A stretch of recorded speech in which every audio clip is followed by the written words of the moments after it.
खैबर पख्तूनख्वा के जिला बाजौर में रिमोट कंट्रोल बम धमाके में साबिक सेनेटर हिदायतुल्ला समेत 3 अफराद जाँ हो गए।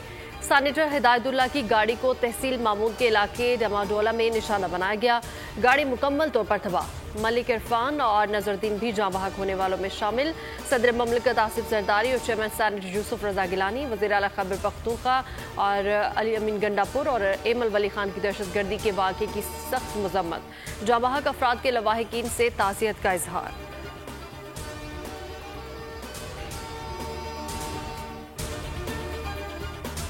विफाकी हुकूमत का पाकिस्तान स्टील मिल्स को बंद करने का फैसला। सेक्रेटरी सनत और पैदावार कहते हैं कि सिंध हुकूमत इसी जगह पर अपनी स्टील मिल्स लगाएगी।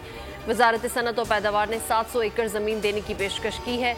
उन्होंने कहा कि स्टील मिल्स की खरीदारी का कोई उम्मीदवार मौजूद नहीं।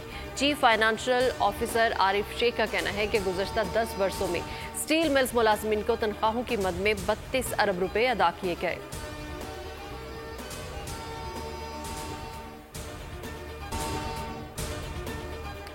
कराची में सूरज और बादलों की आंख मचोली जारी। आज मतला जुज़वी अबर आलूद है। शाम के औकात में बूंदाबांदी का इम्कान। आज़ाद कश्मीर, खैबर पख्तूनख्वा, पंजाब और बलूचिस्तान के बेशतर इलाकों में तेज़ हवाओं के साथ बारिश का इम्कान। अर्बन फ्लडिंग का खदशा।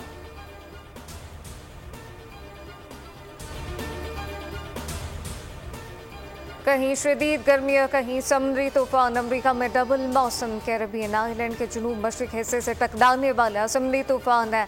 बैरल कैटेगरी 4 की शक्ल इख्तियार कर गया।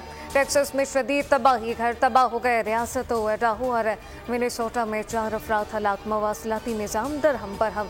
तूफान अब जमैका से टकराएगा। हिफाजती इंतजाम मुकम्मल कर लिए। सब्सक्राइब करें और बेल दबाएं ताकि कोई खबर रह न जाए।